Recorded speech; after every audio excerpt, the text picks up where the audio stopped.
Today, as per our calendar, it's Resurrection Sunday, right? So most Christians around the world celebrate today as the Resurrection Sunday. If you look at the calendar, they call it Easter Sunday. But to us, true believers of Jesus Christ, Resurrection Sunday does not only happen once a year. It's every Sunday. Now, are you a believer of the resurrection? Everybody, say this together. I am, follow me, I am a believer of the resurrection of Christ. Okay, listen to me carefully. There are two kinds of believers. The traditional believer and the biblical believer. The traditional believer of the resurrection of Jesus are believers because they know that Jesus resurrected. That is a believer by agreement. They agree that Jesus resurrected from the grave. But the biblical believer does not only believe that Jesus resurrected, but he believes that by the resurrection of Jesus, he is saved. So let me ask you today, raise your hand if you know for sure that when you die, you will go to heaven. Ulitin the question ko. Ulitin, guri kayo. Raise your hand if you are certain and 100% sure that when you die, because you will die sooner or later. Raise your hand if you know that when you die, you will go to heaven. Raise your hand. Good. Okay. If you were hesitant to raise your hand, that means you're not sure. I know that you believe in the resurrection, but you have not received the blessing of the resurrection. That's the difference. That is the difference. Because if you are a biblical believer, the resurrection of Jesus Christ, you know that because of the resurrection of Jesus Christ, you are saved. You are not only a believer because you know Jesus resurrected. And how many churches around the world celebrate that for sure? But only few can say, I celebrate the resurrection because I'm saved. Do you understand that? That's what makes us true biblical believers. Kaya kung sa hapon na to ay hindi ka pa sigurado na ikaw ay ligtas, malamang believer ka na si Kristo ay nabuhay muli. At dapat tanggapin mo ngayon na si Kristo nabuhay muli. Now, as believers of Jesus Christ, there are 7 blessings of the resurrection. The 7 blessings of the resurrection. Number 1, because of the resurrection, I have a pardon to celebrate. Not many people in the world today can say, I thank God for the resurrection because I'm saved. Not many people can say that. They only say, Jesus resurrected. Yes, Jesus resurrected. And many times, the Resurrection Sunday is preceded by the Domingo Ramos. When people take palm leaves and they go to church and ask the church leader to bless their palm leaves. And then after the palm leaves comes the Holy Week. Okay? Some people take it deeper, so they take the penitence. So they march on the streets, carry the cross, and ask some people to inflict some wounds on them. That's what you call penitence. Then comes Sunday, they are excited to go to church for the Resurrection Sunday. How many of these people, in my heart, I said, God, kawawa naman ang mga taong ito. Sapagkat nagse-celebrate sila ng resurrection, pero hindi nila natanggap yung blessing ng resurrection. Do you understand? As God's people today, we praise God that because of the resurrection, we have a pardon to celebrate. So, We do not only say, praise God, Jesus resurrected. But we say, praise God, I am saved. Kaya nga tinanong ko kanina, are you certain that when you die, you will go to heaven? Romans chapter 4, verse 25. Look at what the Bible says. Who was delivered for our offenses? We have committed many offenses. Adot naglabsingan tayo gana po Diyos. But He was delivered for our offenses and was raised again for our justification. Which means that even if Jesus Christ took our sins on the cross, if He did not resurrect, that payment is useless. Kumbaga sa cheque, may nakasulat na pangalan mo at amount para sa'yo, pero talbog. Nakaranas na ba kayong nag-encash ng cheque na talbog? Yes. Tumalbog yung cheque. Anong ibig sabihin nun? Walang laman yung bangko. The account is empty. So there's no money you can claim. So if Jesus died for your sin, but He did not resurrect, that death is vain and useless. Now, I show you another verse. 1 Corinthians 15:17. 1 Corinthians 15:17. Now, read. The Bible says, and if Christ be not raised, your faith is vain. Ye are yet in your sin. That is why, do you know the gospel? Many Christians say gospel. What is gospel? I ask you, what is the gospel? You cannot claim to be a true Christian if you don't know the gospel. Many people say, I'm a Christian, I'm a Christian. It's the gospel that made you a true Christian. You know that? If you claim you're a Christian and you don't know the gospel, I do not think you are a true Christian. Because no person can become a true Christian without knowing the gospel. It is the gospel that makes you a true Christian. What is the gospel? One time, I boarded a plane and I happened, perchance, to ride beside a priest. I don't know if he's a Catholic priest or an Anglican priest, but he said, I'm a priest. So I was already a pastor during that time. I was very young. But I did not say, I'm a pastor. I said, I am brother so-and-so. And he said, yeah, I'm a priest. Oh, so where you're from? He said, I'm from here, etc. So we discussed about the Bible. And I asked him, I said, sir, do you know what is the gospel? And he thought for a while. I think it is first time that somebody asked him that. Sir, do you know what's the gospel? And I was expecting that he knows the answer.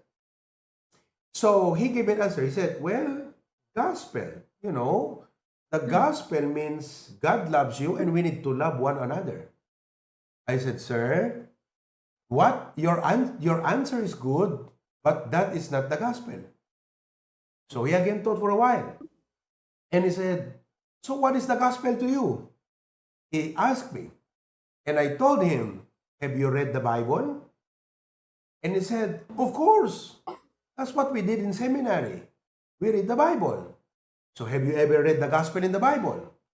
And he said, Gospel of Matthew, Gospel of Mark, Gospel of John, Gospel of John, Gospel of Luke.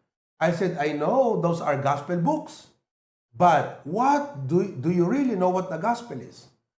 And because I know that, he does not know what the gospel is. So I turned to the book of 1 Corinthians 15 and I showed him what the gospel is. Now, many of you don't know what the gospel is before you became a Baptist. Di ba? Ito ang gospel, 1 Corinthians 15. Oh, ito na ha. Kaya pag meron kayong na-meet na kahit sino, ask them, do you know what is the gospel? This is the gospel. 1 Corinthians chapter 15. Read. 1 Corinthians chapter 15. Start in verse number 1. Moreover, brethren, I declare unto you the gospel, which I preach unto you, every church leader must preach the gospel. Amen. And which also ye have received.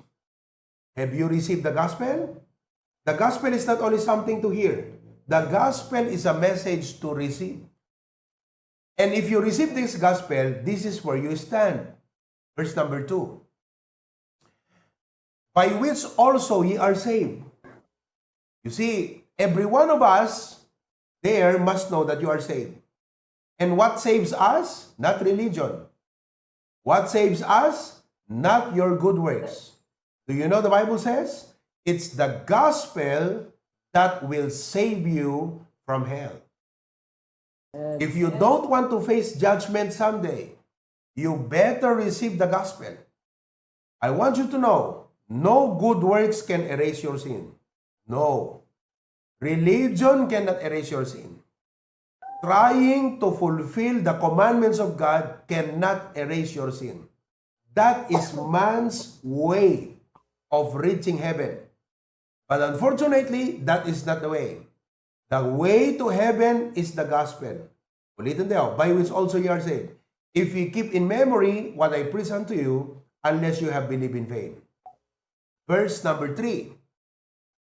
For I delivered unto you first of all that which I also received. So, Paul the preacher was telling them the gospel.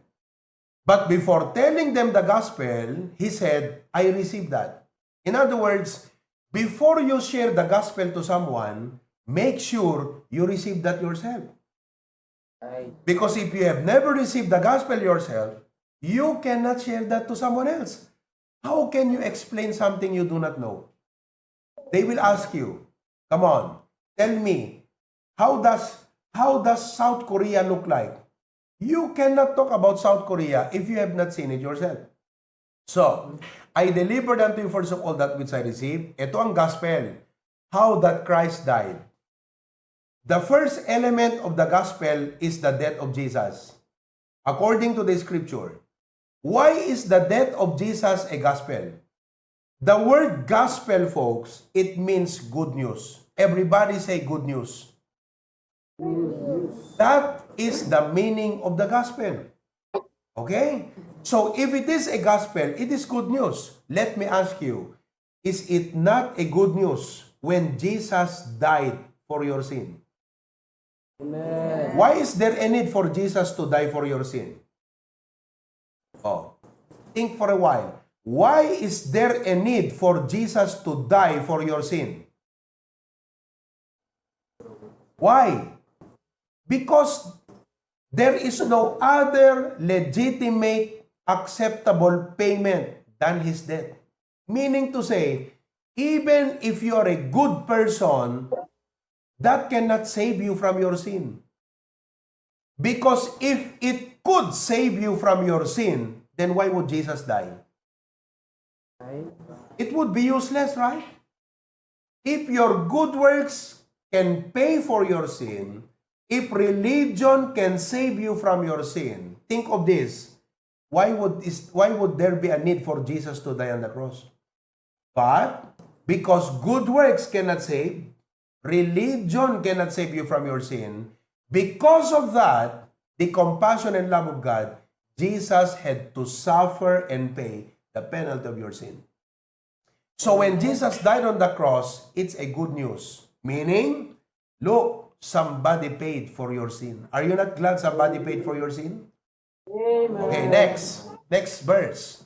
And that he was buried, and that he rose again the third day according to the scripture. Listen, the resurrection is a good news, not only because Jesus is not dead anymore. Naunawaan nyo yun? Kasi pag, alimbawa, yung tao, dineclare ng patay, tapos binuhay, good news yun. Magandang balita ang pagkabuhay muli ni Kristo, hindi dahil hindi na siya patay, buhay na siya. Good news, nabuhay si Jesus. Hindi yun ang essence ng good news of resurrection. The essence, while the resurrection is a good news, is because the resurrection means that the payment of Jesus was approved by God. Meaning to say, even if Jesus died for your sin, if He did not resurrect, it is not a gospel. It is not good news. Why? It means that the payment was not accepted by God. Kaya sabi ng 1 Corinthians 15:17, balikan mo. Tingnan nyo maigi ito ha. Kaya kung mag-sink in ka na kay Daddy Kakabsat, kasi ko na akong adult believer, nga ti pagiging believer na lang, mamati nga ni Kristo na tayo, na itanam na gungar, ngam tunod damagam, among papanam numatay ka. Ang kuam mo, yun. Oh, hindi siya believer na totoo. Okay? Kasi, kapatid, tingnan nyo maigi. Yung level na mamati ka ni Kristo na tayo, mamati ka na itanam, mamati ka na gungar, ibagakan ka, uray ni Satanas mamati, agpada kailangan level. Even the devil believes that Jesus died. Even the devil believes that Jesus was buried. Even the devil believes that Jesus resurrected. Tanong, gapo ba tamamati ni Satanas mapanlangitan? No. That is why, if you want to receive salvation from what Jesus did, that He died, buried, rose again, you need to receive the gospel. Nawatan yung kabsat. Oh, ano sabi ng Bible? If Christ be not raised, your faith is vain, ye are yet in your sin. Why is that? Because even if Jesus made the payment, but He did not rise, which means the payment is not accepted. Kung baka sa cheque, talbog, walang kwenta ang pagbayad ni Kristo sa krus kung hindi siya nabuhay muli. That's why, listen to me. When you preach the gospel of salvation, you do not only talk about sin on the cross. The center is not only the cross. The center of sin is not only the cross, it's the resurrection. Oh. Think of that for a while.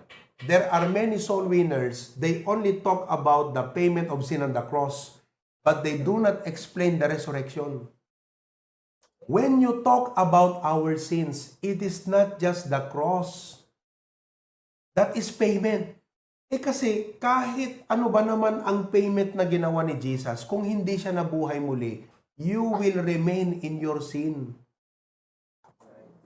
Oh. Kaya nung tinanggap nyo ba si Kristo, tinanggap nyo lang ba na pinapasok sa puso nyo?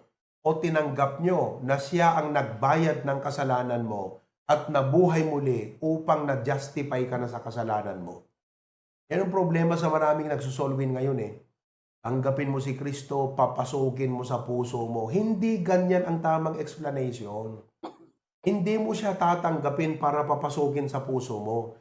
Tinatanggap mo na siya ang nagbayad ng kasalanan mo at nabuhay muli. Kaya pag tinanong ka, do you know for sure that you will go to heaven when you die? You will say, yes. Tatanungin ka follow up. So, bakit ka sigurado na sa langit pupunta? Alam mo ang unang isasagot natin, tinanggap ko si Kristo, wrong. Hindi dapat yan ang sagot mo. Ang dapat sagot mo, bakit ka sigurado na sa langit pupunta ng pagdamatay? Ang dapat sagot mo, kasi po, binayaran ni Kristo ang kasalanan ko at nabuhay siya muli. At dahil doon, tinanggap ko siya. Yun ang tamang sagot. Oh.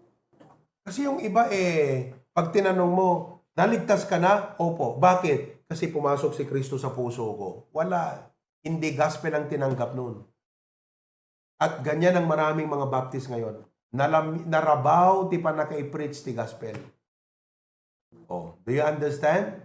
So anyway, what is the essence of the resurrection to us? It gave us a pardon to celebrate. So, we Christians, we do not go to church hoping that we will be saved. We go to church because we celebrate the salvation we already received. Because we have received Jesus who died, buried, and rose again. We are saved. Amen ba mga kapatid? Okay. Number 2. Not only the resurrection gave us a pardon to celebrate. Number 2, the resurrection gave us a power to live as we should. Amen. The resurrection gave us a power to live as we should. Now, look at the word as we should. Sa Tagalog, nararapat. Amo kaya na sa unti nararapat?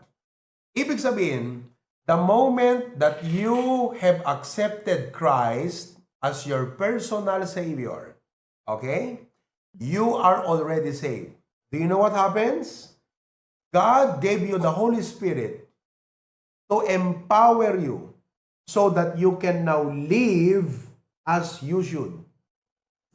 Because there are two ways to live your life. Two ways to live your life.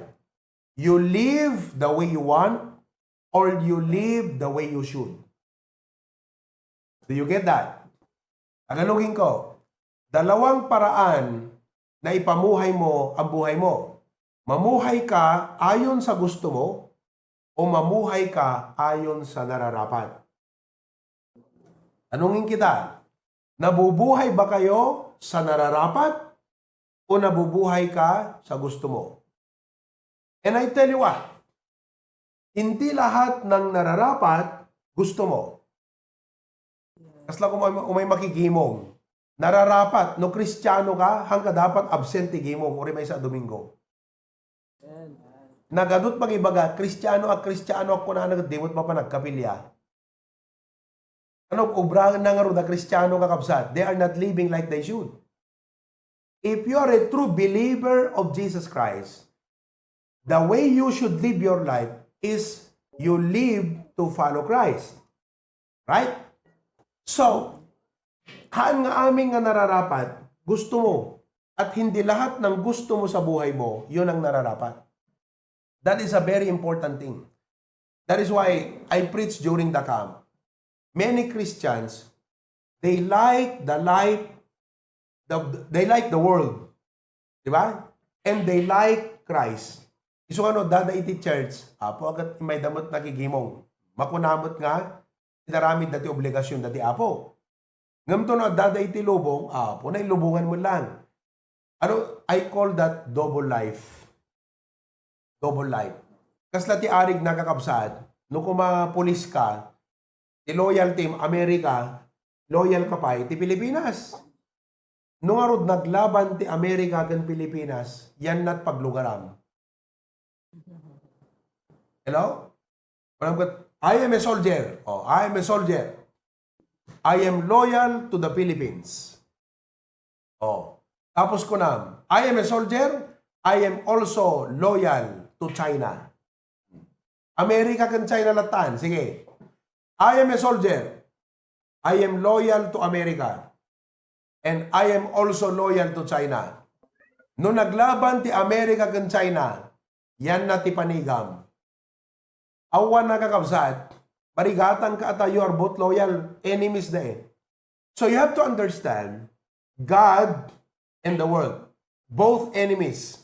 If you are a Christian, ang nararapat na buhay mo, ayon sa Diyos. Right?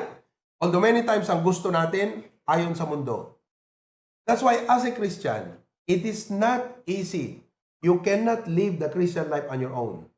You need to have the power of God in your life. Amen. Oh, tangadin nyo man tasilaw, dita ayan nyo, tangadin nyo man. Tanyo man, ada silaw, dita awa, ada bumbilya. Fluorescent. Anat purpose ta bumbilya, anat purpose ta fluorescent. Ha? Anat purpose ta fluorescent. Bukaw yung answer na. Dita ka di fluorescent pag rekadot sinigang. Ha? Nakapot ka ba bumbilya pag rekadot sinigang? Hello?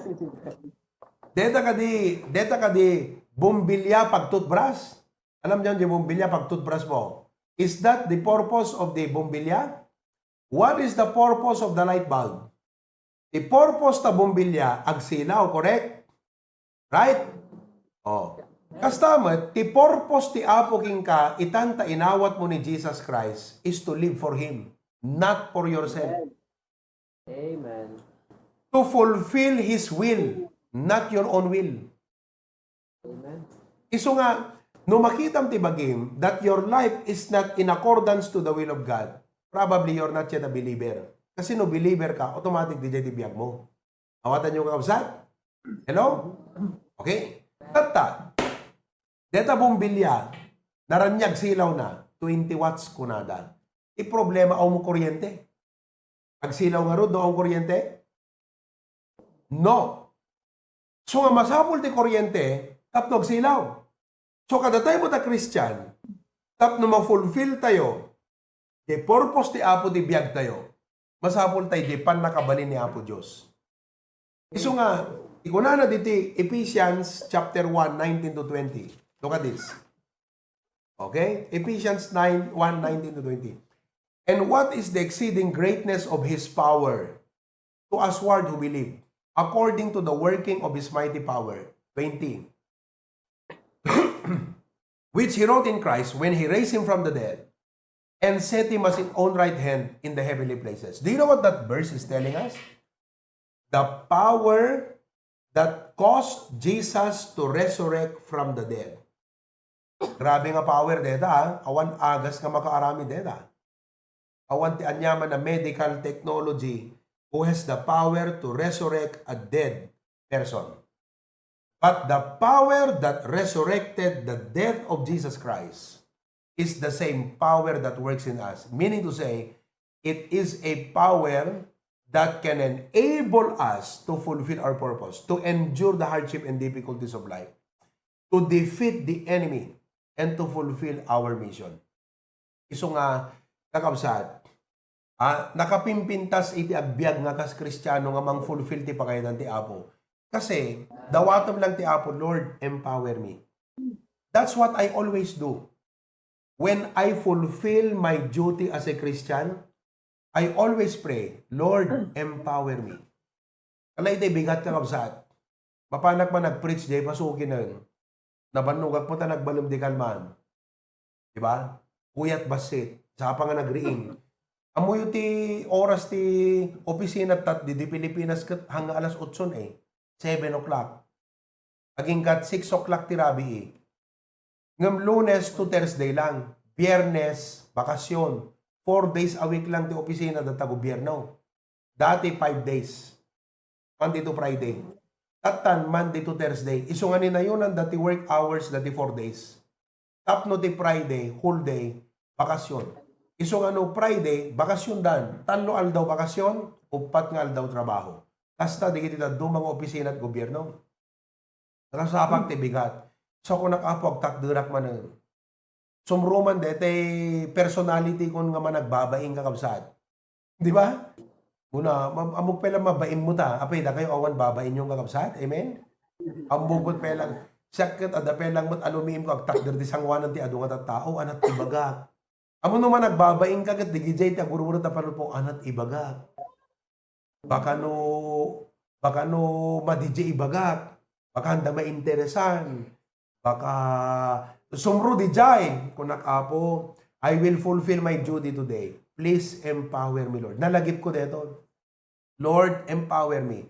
Po, iti agpreach akong kakabsat, mariknat, jay power ti Apo kanyat. Di jay ibaga akong katawan, jay outline ko. Jay panunod ko, naka-or-ornos. Jay langat, naka-is-isam, hangag nervyos. Kung itinalpasak ka nag-preach, thank you, Lord. You have empowered me again. Amen. Oh. Iso nga, amoy no aping agsasadot kay agserbi ti Apo kasi awang power ti Apo kadagay nga daduma. Dapat dawaten yung aminta power ti Apo. Tapno maaramid mo di ipapaubra na. You cannot give on your own. You have to have the power of God. You cannot serve. You cannot fulfill that on your own. You need to have the power of God. Hanggang nga kurang tilaing, kunang kat power ti Apo. That's the power of resurrection. Number 3. Not only the resurrection gave us a part to celebrate, gave us a power to live like we should. Number 3, the resurrection gave us a purpose for life. It gave us a purpose. Uunay ka detang nga kapsat. Kaya't mo nga rod nga agserserbi ka itinatay nga Diyos. No. Kat gaputa nagungar ti Apo, He is alive. Deto'y purpose tayo nga agserbi ken kuana kakabsat kat saan nga in vain. Iso ko na rin, 1 Corinthians 15:58. Be steadfast and movable, always abounding in the work of the Lord. For as much as you know that your labor is not in vain in the Lord. Amen, kakabsat? Oh. So nga, we need to give our life for God. Kung nagkadigidyan full time. Kita nyo purpose. Ano't purpose mo ngamin ti dahi nga biyag? Damagak man kada kayo kakabsat. Ado kada kayo ububing, ado kada kayo tinataangan. Ano't purpose yun ti dahi nga biyag? Did ever occur in your mind? Ano't purpose mo ti dahi nga biyag? No awang pa iti apogan ka, ti purpose mo ti biyag, practical reasons. Siyempre, nanangak agpadakkel ti anak. Siyempre, tatangak to raise a family. Without Jesus, your only purpose in life are practical reasons. Correct. Ano't purpose yung napantahaway? Diba? Without Jesus, it's only practical level, the reason mo. Tapno agurunungan. Tapno makapabalayak to the Pilipinas. Pagkagatang agtilugan. Tapno to nag-retire at damat kwartak. Tapno ag-enjoyak tumot agpaspasyar. Makapanak tumot di Europe. Makapanak tumot di Asia. Makapasyarak tumot di Saturn, di Mercury, di Venus, kan di Pluto. O, di ba? You see? So, you know, without Jesus Christ, the only thing that goes into your mind why you are alive are practical reasons. O, no, gububra ka, nersak. O, kalaki ni Preacher Glenn. Tap numapan ag-treat ti pasyente. Practical reasons. Itcheran. Tap numapan ag-isurot eskwela. Diba? Janitor, mapanak agdalos di opisina. So without Jesus Christ, what you have are only practical reasons. But with Jesus Christ, you have a deeper reason. You will give your life for His work. The work of God. What did Jesus tell His disciples when He was going up to heaven? Kunana, umay kay man dito. Kunana, di kita disipulo na. Di kita disipulo na kat fisherman, di kita nga dati. Doktor, kas kinilok. Anapay, tax collector. Di kita profession da. Umay kay man dito. Kunana. Binilin na ida. Hanak ko na, sika, Pedro lalaingam ti agkalap. No, that was not the word of Jesus. Sika, Matthew, hangkag kuskusit ti singirum nga taxwen. No. Anak ko na, sika, Luke, lalaingam ti agtrato ti pasyente hangkag sungsungit, Anakas jeti ko na ni Jesus Christ. Ti ko na ni Jesus Christ, umay kay dito iti aday bagak. In kayo ti aming alubong, ket iwaragawag yo iti ebanghelyo. I-preach yo. Isu nga datayo nga believers of Jesus Christ, more than the practical reasons why we live to preach the gospel of Jesus. Amen. So that wherever you are, you preach the gospel. Isu nga reda ka tabasket ada trucks mo. Nagkapok trabaho. Ikat man trucks dito. At ka di pagubraan, sharak man ti gospel. Apay, that's our purpose in life. Imagine, no ni Kristo kat hanga nagungar kakabsat, di pa ilukluk ti tao, ipipreach mo, ti mangisalakan nga natay. Iso nga praise God. The resurrection of Jesus Christ gave us a purpose for life. And that purpose is not in vain. I-fulfill yung mutladeta kakabsat. Hala nga practical reason. Number 4.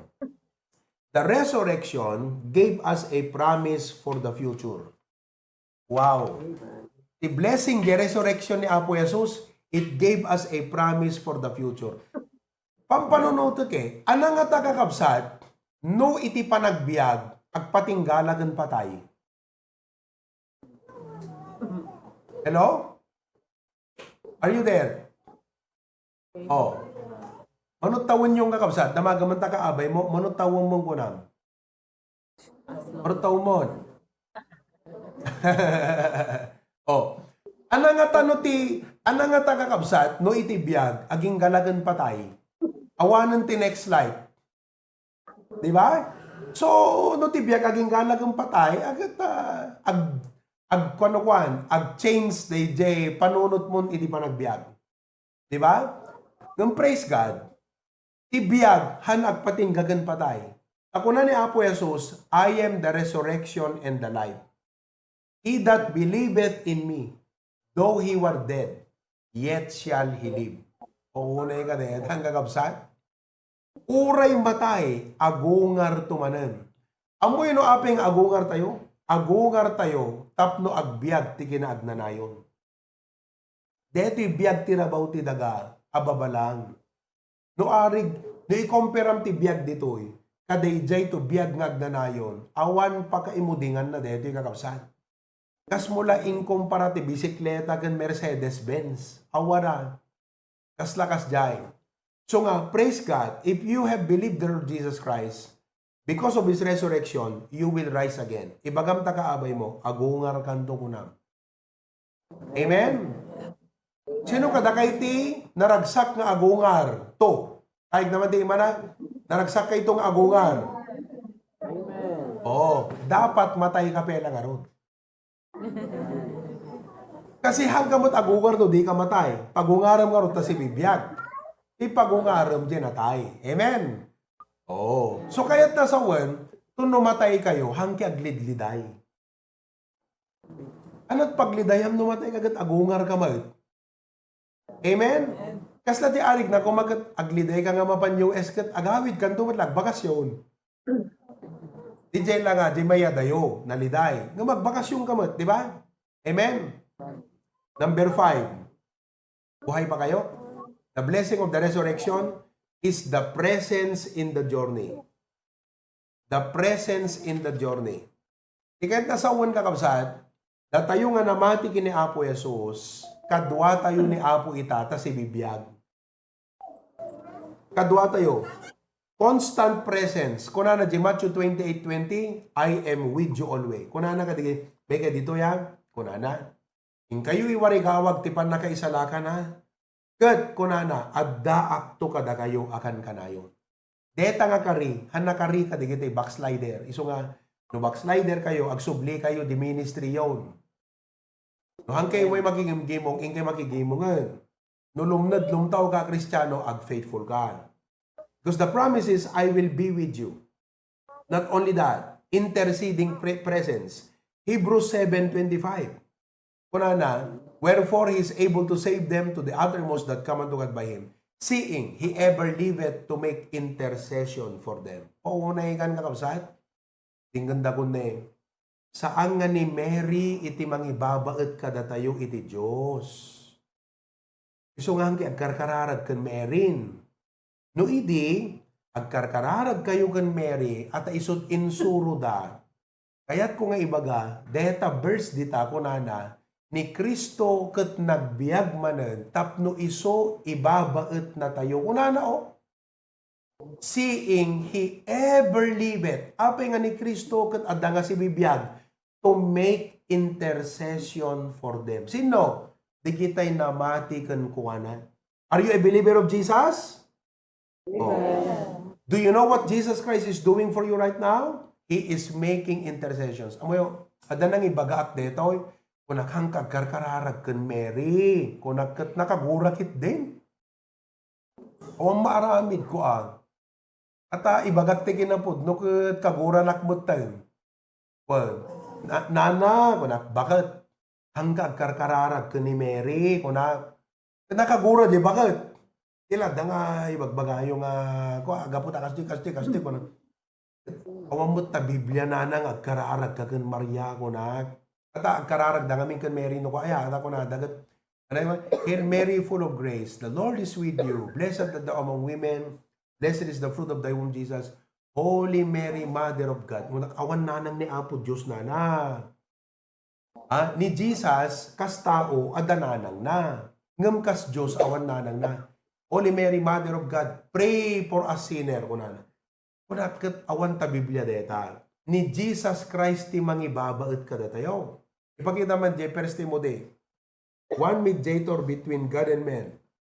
The man, Christ Jesus. Deta nung kat ipabasa yung verse. Oh, iba mo na. 1 Timothy 2:5. Oh, basahin nyo man, everybody. Basahin nyo. Go. For there is one God and one mediator between God and men, the man Christ Jesus. Mano ti mangibabaet kada ti Dios? Mano ka kabsat? Only one. And who is that only one mediator? Jesus Christ. Isu nga kararag ka, i-address mo di prayer mo iti Ama. Itinagan ni Apo Jesus. Not in the name of Mary, not in the name of the saints, but in the name of Jesus Christ. Amen, kakabsat? So the presence of Jesus is a constant presence. Han nakapanawan. The presence of Jesus interceding. Isut mangibabaet para ka. Praise God. And sympathetic presence. Uri ka sa nutrigat mo iti dahi nga biyag. Ala, amuyo, adut problema tayo nga dinamot na dumaya. Sino ka da kay ti ada problema na nga hanamo ta kaabay mo? Ay, bumanda imam? Nadagsan sa problema yo. Ayan, yung may tayag ta imayo. One, agis-isam ka lang ng dida mo ada problema kaya. Amen? Namagaman ta kaabay mo, ada problema kunam.